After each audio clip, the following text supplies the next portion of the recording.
sahabat priangan, atas perlakuan Abu Nawas yang kurang baik kepada Baginda ditampar oleh orang Yahudi, tampaknya Sultan Harun ar-Rasyid masih memendam dendam.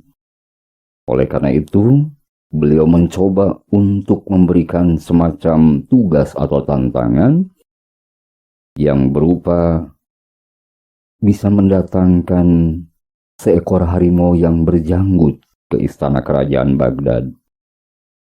Tentu saja ini merupakan salah satu tugas yang sulit atau bahkan mustahil dilakukan. Ceritanya begini teman-teman. Alkisah bahwa dendam Raja Sultan Harun ar-Rasyid Raja Baghdad kepada Abu Nawas karena perbuatannya yang tidak baik di rumah orang Yahudi yang minum-minum seperti binatang ternyata tidak putus-putusnya. Oleh karena itu Baginda Raja mencoba untuk mencari akal. Dia hendak menghukum Abu Nawas.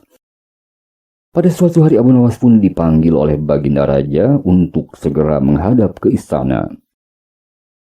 Setelah Abu Nawas hadir di balarium istana kerajaan, maka Baginda Raja segera bertitah padanya. Wahai Abu Nawas, sekarang ini aku minta engkau mencarikan harimau yang mempunyai janggut. Harimau yang berjanggut. Apabila kau tidak dapatkan, aku akan hukum kau. Abu Nawas menjawab dengan tetap tenang dan penuh takjim. Daulah Tuanku Shah Alam, semua titah akan hamba junjung tinggi. Mana titah duli Shah Alam hamba junjung. Akan tetapi hamba minta tangguh selama kurang lebih 8 hari lamanya. Baginda pun bertitah lagi. Baiklah Abu Nawas. Ingatlah bahwa kau tidak berhasil, akan dihukum seberat-beratnya. Baiklah Paduka yang mulia. Demikian kata Abu Nawas pendek. Kemudian bermohon dirilah Abu Nawas itu pulang ke rumahnya. Di tengah perjalanan ia berpikir keras. Ia berpikir bahwa Baginda Raja Harun ar-Rasyid sudah sangat marah benar. Boleh dibilang sangat murka kepadanya. Karena begitu banyak pekerjaan-pekerjaan Abu Nawas yang mungkin sangat membuat sakit hati Baginda Raja. Baginda Raja rupanya mencari-cari akal untuk mencelakakan aku. Akan tapi agar dendamnya berkurang atau tidak ada, aku pun terpaksa harus ekstra hati-hati dan berusaha keras. Bagaimana caranya agar Baginda tidak dendam lagi kepadaku? Demikian gumam Abu Nawas dalam hatinya sepanjang perjalanan. Sesampainya di rumahnya, Abu Nawas segera memanggil 4 orang tukang kayu yang handal di kampungnya. Kemudian mereka disuruh untuk membuat sebuah kandang harimau.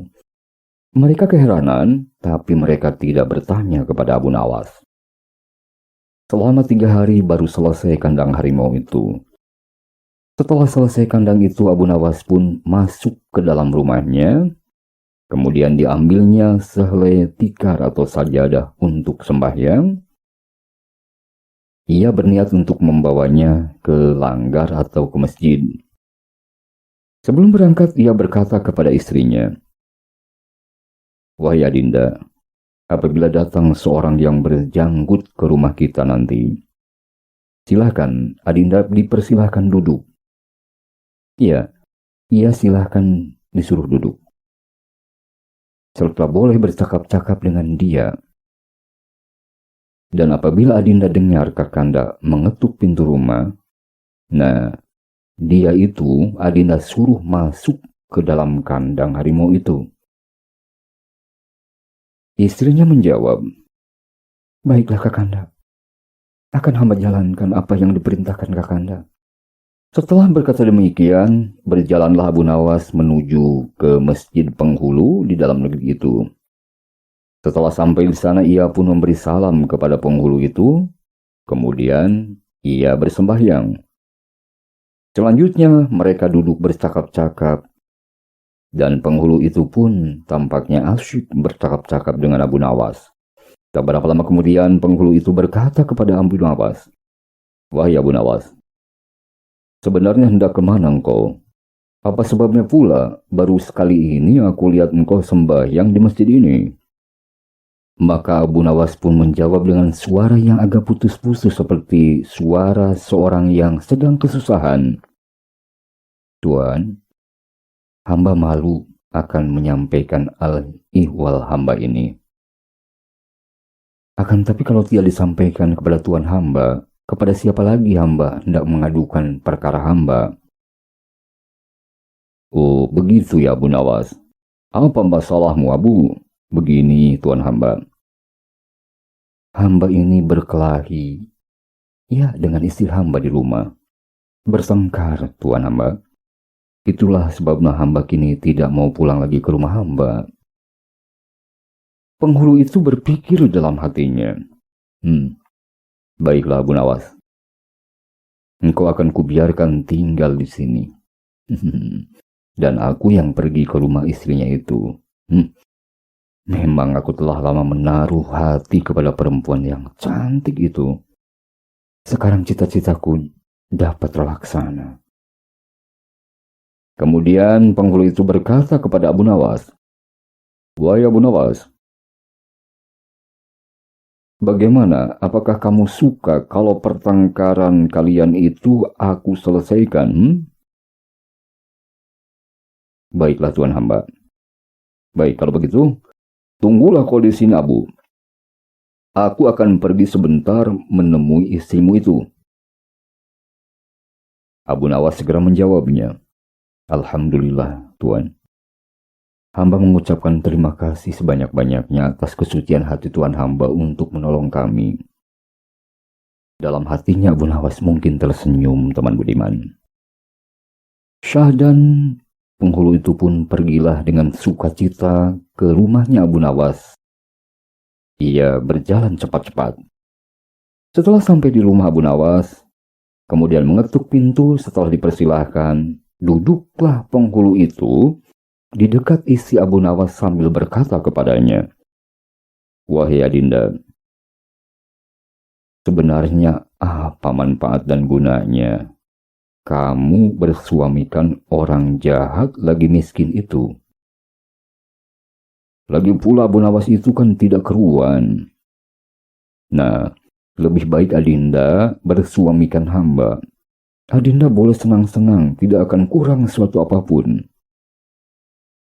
Maka istri Abu Nawas berkata, "Baiklah Tuan penghulu, jikalau Tuan hamba suka akan hamba yang hina dina ini, siapa lagi yang hamba cari?"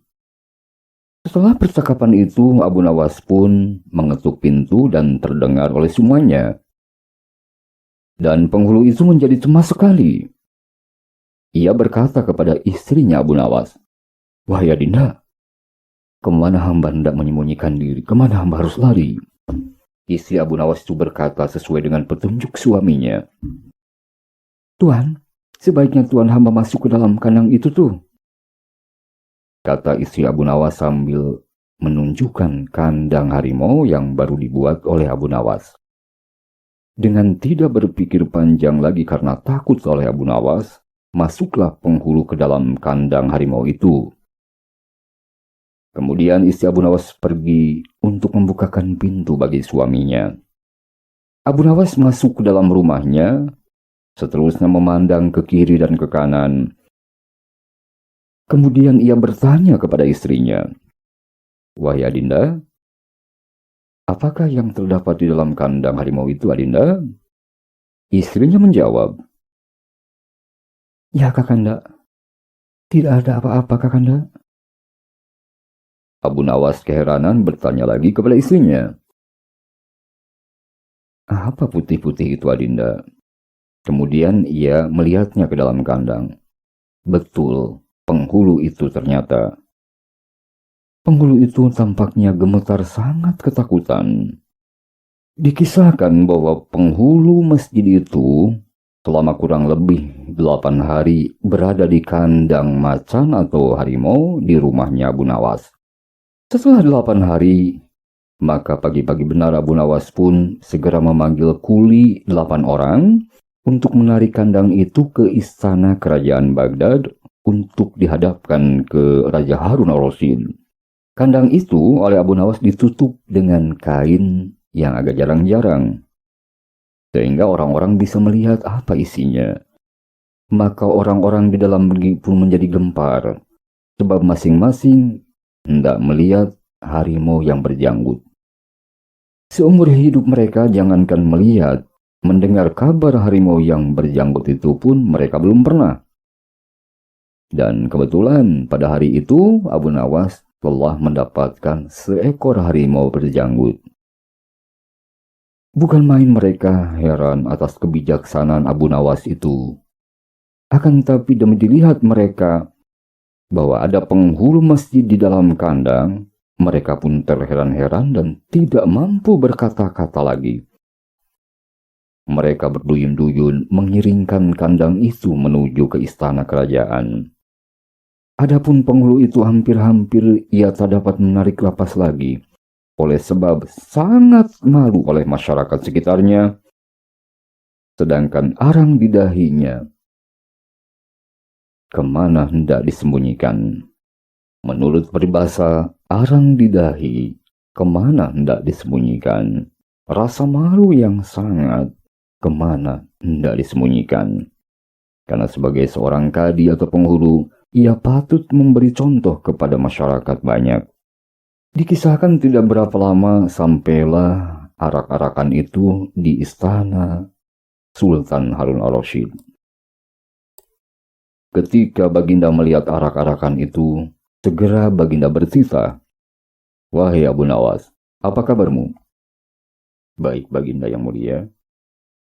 "Abu Nawas, apakah engkau sudah mendapatkan harimau yang berjanggut itu?" Maka disuruhlah oleh Abu Nawas hamba raja membawa kandang itu ke hadapan Baginda Harun al-Rasyid. Ketika Baginda Raja melihat ke kandang, maka penghulu masjid itu memalingkan mukanya dengan penuh rasa malu. Akan tetapi, kemanapun penghulu itu menolehkan mukanya, ia selalu diikuti oleh Baginda. Baginda sekonyong-konyong terkagum-kagum. Heran, takjub, beliau menggiring-giringkan kepalanya, sebab yang di dalam kandang itu terdapat sebuah pemandangan yang mengherankan Baginda, dan tampaknya seperti seorang kadi atau penghulu. Dalam kesempatan itu Abu Nawas segera berkata kepada Baginda, "Daulat Tuanku Syah Alam, itulah harimau berjanggut yang hamba maksudkan, Baginda." Mendengar perkataan Abu Nawas itu, Baginda Harun al-Rasyid pun termenung sejurus kemudian, dan ia berpikir agak lama, memikirkan apa maksud perkataan sebenarnya dari Abu Nawas itu, yang mengatakan bahwa sebenarnya yang di dalam kandang harimau itu adalah harimau yang berjanggut. Dan apa sebabnya pula maka penghulu itu dikatakan oleh Abu Nawas sebagai harimau yang berjanggut? Baginda berpikir, dan Baginda pun terus menggeleng-gelengkan kepalanya. Kemudian katanya, "Oh, penghulu ya." Demikian katanya. Dalam kesempatan itu Abu Nawas segera berdatang sembah dan berkata penuh hormat kepada Baginda, "Daulat Tuanku Syah Alam, apakah perlu jugakah hamba memberikan keterangan tambahan apa sebabnya harimau berjanggut itu dapat hamba masukkan ke dalam kandang di rumah hamba sendiri, Baginda?" Ya, silakan jelaskan," ujar Baginda sambil menoleh ke kandang itu dengan mata yang berapi-api. Abu Nawas. Ya. Aku maklum sudah, Abu."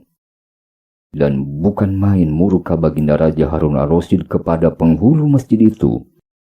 Sebab ia yang merupakan seorang penghulu adalah orang yang memegang hukum.